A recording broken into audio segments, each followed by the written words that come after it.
इंजील में जो वो आयत है ना कि क़यामत तक दज्जाल पैदा होंगे जो झूठे दावे नबूवत करेंगे, नाउज़ुबिल्लाह। दज्जाल का वर्ड मौजूद है इंजील के अंदर। इनके जरा मुनाज़रे उठा के देखें, वो टॉप ऑफ द लिस्ट रसूलुल्लाह का नाम लेते हैं। वो कहते हैं हमारे तो हज़रत ईसा पहले बता के गए थे। आज उसके खिलाफ अभी आने से पहले फतवा सादिर किया है।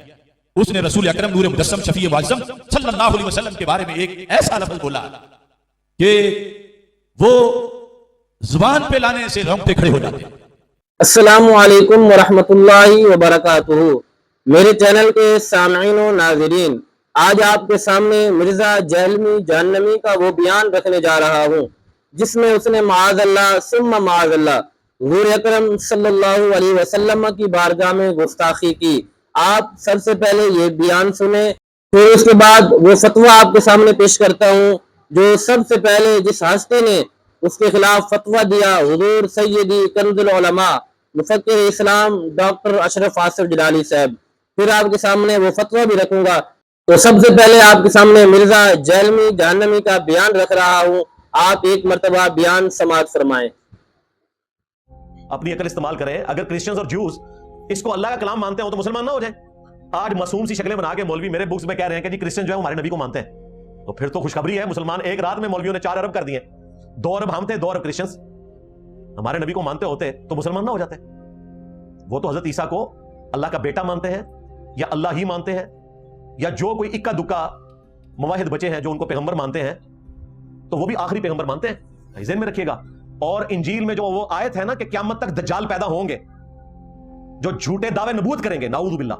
दज्जाल का वर्ड मौजूद है इंजील के अंदर। इनके जरा मुनाज़रे उठा के देखें, वो टॉप ऑफ द लिस्ट रसूलुल्लाह का नाम लेते हैं। वो कहते हैं हमारे तो हज़रत ईसा पहले ही बता के गए थे। एक तो वो बड़ा दज्जाल आना ना काना, उसको छोड़ दें। वो कहते हैं हज़रत ईसा ने कहा था मेरे बाद कई एक झूठे दावे नबूवत करने वाले पैदा होंगे। अब ये अलग बात है कि ईसा इब्न मरियम को भी ये नबी नहीं मानते, उन्हें खुदा का बेटा या खुदा कहते हैं, और दूसरी तरफ हमारे पैगंबर के बारे में ये बकवास करते हैं। और आज जो है वो यहूद व नसारा से मोहब्बत की पींगे इंजीनियर के बुक्स में। चले इत्तेहाद उम्मत, दोनों उम्मतों का इत्तेहाद करवा दिया, यानी उम्मत दावत का भी उम्मत इजाबत का भी। पहले तो सिर्फ उम्मत इजाबत का इत्तेफाक हुआ था ना, बरेलवी देवबंदी वाले शिया मेरे खिलाफ कटे हुए थे। अब तो ज्यूज और क्रिश्चियंस को भी अपने साथ मिला रहे हैं कि इंजीनियर जो है फितना खड़ा कर रहा है। जी डॉक्टर इसरार साहब हमारे उस्ताद रहीमहुल्लाह ने बयानुल कुरान में वो सारी गालियां निकाली हैं बाकायदा, लेकिन उन्होंने इनकी मजी नहीं ठोकी थी, वरना डॉक्टर इसरार को इन्होंने टांग देना था कि ये क्या कर रहे हैं। जो यहूदी कहते हैं ना वो उन्होंने यहूदियों के रेफरेंस से खुद नहीं निकाली, ये ना समझिएगा, लेकिन मौलवियों के हिसाब से उन्होंने निकाली है, क्योंकि ये जब काफिरों के रेफरेंस से भी आपको बात करें तो कहते हैं उन्हीं कटियां ने। तो डॉक्टर इसरार ने कहा कि जी यहूदी कहते हैं, और वो जिस अंदाज में उन्होंने कहा तौबा तौबा, ये सुन भी नहीं सकते। जादूगर, पागल, वलदुल हराम, वलदुल ज़िना, दज्जाल, पता नहीं क्या क्या लफ्ज़ बोले। मैं वीडियो लावा के दसने वास्ते कि डॉक्टर इसरार ने थोड़ी मंडी नहीं ठोकी। आज सारे डॉक्टर इसरार की बड़ी तारीफ कर देने। ईसाई समझते थे जिसे हम खुदा समझते हैं उसके कातिल ये हैं, इन्होंने सूली चढ़ाया। यहूदी समझते थे कि काफिर जो था, मुर्तद जो था, जादूगर था, वलदुल हराम था, वलदुल ज़िना था, उसे ये खुदा का बेटा बनाए फिरते हैं। अब ये इस कदर यानी कंट्रास्ट है इतनी एक दूसरे के खिलाफ कि इनके अंदर कोई पॉइंट ऑफ मीटिंग है ही नहीं। और मेरे जुमले काट काट के जी इंजीनियर साहब ने आया क्या देता था, वो क्या बैजेंटीन एम्पायर जो ईस्टर्न रोमन एम्पायर थी, उनके खिलाफ हजरत उमर को यरमुक क्यों लड़नी पड़ी? जाहिर है वो नबी इस्लाम को नाऊज़ुबिल्लाह मिन ज़ालिक झूठा पैगंबर समझते थे, और उसी के लिए शरीयत की टर्म में दज्जाल का वर्ड इस्तेमाल होता है। बुखारी मुस्लिम में हदीस है, क़यामत उस वक्त तक कायम नहीं होगी जब तक कि 30 झूठे दज्जाल ना पैदा हो जाएं जो दावे नबूवत करेंगे। जो पैगंबर ना हो और दावे नबूवत करे उसे दज्जाल कहा जाता है शरीयत की टर्म में, अदरवाइज वो पैगंबर है। लेकिन अगर आप कहें नहीं मैं इसको पैगंबर तो नहीं मानता लेकिन अच्छा इंसान मानता हूं, अच्छा इंसान एक ऐसे शख्स को जो दावे पैगंबरी कर रहा है और वो पैगंबर नहीं है, तो इसका मतलब है तुम मक्कारी कर रहे हो, अच्छे इंसान नहीं मानते तुम, क्योंकि उससे बड़ा तो बुरा इंसान ही कोई नहीं हो सकता कि जो पैगंबर ना हो और दावे पैगंबरी करे। ये कुरान में लिखा हुआ है सूरतुल अनाम के अंदर। अल्लाह ताला ने फरमाया कि उससे बड़ा जालिम कौन जो अल्लाह पर झूठ बांधे और कहे कि मेरी तरफ वही आई है, हालांकि अल्लाह ने उसके पास वही ना भेजी हो। 2 जगह है सूरतुल अनाम में। या फिर उससे बढ़कर जालिम कौन जो अल्लाह की आयत का इनकार करे, यानी सबसे बड़ा दज्जाल वो होता है जो झूठा दावे नबूवत करे, और अगर पैगंबर सच्चा हो और उसका इनकार कर दे उसके जमाने में कोई, तो फिर वो सबसे बड़ा दज्जाल और कज़ाब होता है। जिस तरह इस उम्मत में अबू जहल था, अबू लहब था। आपको बात समझ आई? लिहाजा क्रिश्चियंस अगर हमारे नबी इस्लाम को पैगंबर नहीं मानते तो अल्टीमेटली फिर वो उनको एक झूठा इंसान समझते हैं जिसने दावे नबूवत किया, नाऊज़ुबिल्लाह मिन ज़ालिक। और पिछले दिनों मेरी जो वीडियो इन्होंने आउट ऑफ कॉन्टेक्स्ट काटी, वो तो मैं क्रिश्चियंस की फेवर में बात कर रहा था कि देखो इस्लाम में टॉलरेंस, कि तुम हमारे पैगंबर को नहीं मानते फिर भी अल्लाह ताला ने इजाजत दी है कि क्रिश्चियन की औरतों के साथ निकाह हो सकता है। टॉपिक ये था, टॉपिक ये नहीं था कि ये गालियां दे रहे हैं हमारे पैगंबर को।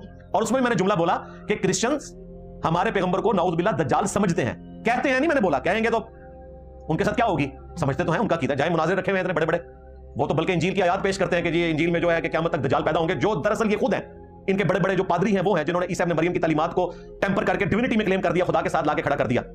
इन दज्जालों का जिक्र था। लेकिन नाउज़ बिल्लाह वो उन आयात को रसूलुल्लाह के ऊपर लगाते हैं और कहते हैं ईसा इब्न मरियम ने हमें पहले बताया था क़यामत तक कई झूठे पैगंबर आएंगे। तो यह ना समझे कि सिर्फ वो मसीह दज्जाल, झूठे मसीह जो काना होगा उसको दज्जाल समझते हैं। नहीं, वो नबी इस्लाम के बारे में भी यह कीदा है और मुनाज़रा में उन्होंने बोला हुआ है, किताबों में लिखा हुआ है बकायदा। ये बातें करने का मकसद कोई किसी को चढ़ाना नहीं है। तो आपने इसका बयान सुन लिया, तो आइए अब इसके खिलाफ जो सबसे पहले आवाज उठी, जिस हस्ती ने सबसे पहले इसके खिलाफ फतवा दिया, वो फतवा भी समाअत फरमाए। आज हम जिस दौर में गुजर रहे हैं, अभी वो मिर्जा जेलवी जिसको मैं जहन्नमी कहता हूं, उसकी ताजा एक बकवास वायरल हुई है और मैंने आज उसके खिलाफ अभी आने से पहले फतवा सादिर किया है। उसने रसूल अकरम नूर मुदस्सम शफी मुअज़्ज़म सल्लल्लाहु अलैहि वसल्लम के बारे में एक ऐसा लफ्ज बोला कि वो जुबान पे लाने से रोंगटे खड़े हो जाते हैं।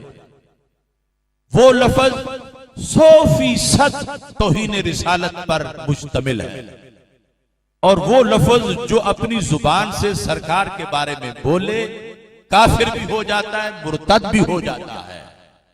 और फिर उसने क्रिश्चियन लोगों का हवाला देकर ये कहा कि वो इस तरह कहते हैं और फिर अपनी एक मसले की दलील के तौर पर अपने तरफ से पेश कर रहा था। जबकि क्रिश्चियन जब उनका जवाब आया कि हमारा तो कोई ऐसा मजहब नहीं कि हम ये लफ्ज अल्लाह के रसूल हजरत मोहम्मद मुस्तफा सल्लल्लाहु अलैहि वसल्लम के लिए बोलें। तो हमने उस फतवे में मुतालबा किया कि 295C के तहत उस पर FIR दर्ज की जाए और उसको सजाए मौत दी जाए। क्या आप सबको ये बात मंजूर है? गुस्ताखे नबी की एक सजा, सरतन से जुदा, सरतन से जुदा, गुस्ताखे नबी की एक सजा, सरतन से जुदा, सरतन से जुदा, गुस्ताखे नबी की एक सजा, सरतन से जुदा, सरतन से जुदा। तो वो लफ्ज जो उसने बोला है माज अल्लाह, मैं सरकार दो आलम सल्लल्लाहु अलैहि वसल्लम का नाम लिए बगैर वैसे तुम्हारे सामने उस लफ्ज का जिक्र करता हूं। वो लफ्ज है लफ्ज दज्जाल, दज्जाल का लफ्ज, माज अल्लाह सुम्मा माज अल्लाह। और अब मुझे पता चला, मैंने रास्ते में सुना कि वो तावील कर रहा है कि मैंने दज्जाल से मुराद वो काना दज्जाल जो आखिर में आएगा वो नहीं लिया, मैंने तो इससे मुराद कज़्ज़ाब लिया है। तो ये उज़्रे गुनाह बदतरज गुनाह है। अगर उसने दज्जाल से मुराद कज़्ज़ाब भी लिया है, सरकार की तरफ वो निस्बत कर रहा है उस लफ्ज की, तो ये भी 100% तौहीन रिसालत है और किसी लिहाज से यानी उसको कोई छूट नहीं दी जाएगी।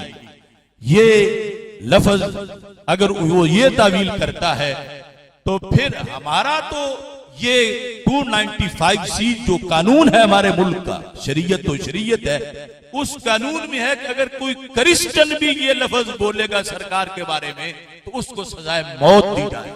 जिनका हवाला देकर जिसे मकी सलह बना के वो बात कर रहा है कि वो इस तरह कहते हैं, तो मैंने भी कहा है तो अगर वो भी कहें, उनका तो कौल आज तक सामने आया नहीं, लेकिन पाकिस्तान में ये बकवास अगर उनमें से भी कोई करेगा उस पर भी तौहीन रिसालत की FIR कटेगी और उस पर भी 295C लगेगी। तो ये आज उसने जो तावील की है माज अल्लाह, उसमें बार बार फिर उसने लफ्ज दज्जाल को कज़्ज़ाब के माने में करके फिर रसूल पाक सल्लल्लाहु अलैहि वसल्लम की तरफ निस्बत की है।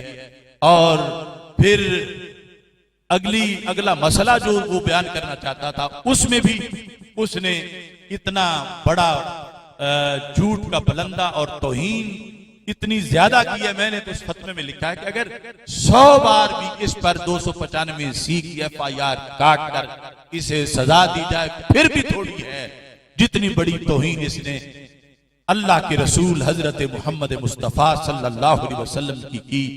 अल्लाह हमारी हुकूमत को तौफीक दे कि उस गुस्ताख को जिसने कोई वली नहीं छोड़ा, नबी नहीं छोड़े, खुद अल्लाह की जात के लिहाज से और मुकद्दस हस्तियों के लिहाज से, आले बैत अतहार और सहाबा के लिहाज से, खुसूसन हजरत अमीर मुआविया रज़ी अल्लाह तआला अन्हु के लिहाज से, उसकी जुबान इतनी बेलगाम है कि इन सारी हस्तियों पर माज़अल्लाह वो तान कर चुका है, तौहीन कर चुका है, और ये उसकी हद दर्जा तौहीन है। पता नहीं किसने उसकी पीछे से बागें खुली छोड़ी हुई हैं। तो ये हमारा अभी तो चूंकि आज का मसला है, ये पूरे पाकिस्तान और पूरी कौम की उसके बारे में इंशाअल्लाह आवाज होगी। गुस्ताखे नबी की एक सजा, सरतन से जुदा, गुस्ताखे नबी की एक सजा, सरतन से जुदा, सरतन से जुदा। और ये हम हुकूमत से मुतालबा कर रहे हैं कि हुकूमत ये काम करे। हुकूमत की रहनुमाई के लिए फतवा लिखा है और उनसे मुतालबा कर रहे हैं कि जो तुम्हारे मराहिल हैं उसको गुजारो, और उसके बाद जो शरी सजा लिखी है हमने इसके मुताबिक जो है उसको कैफरे किरदार तक पहुंचाओ।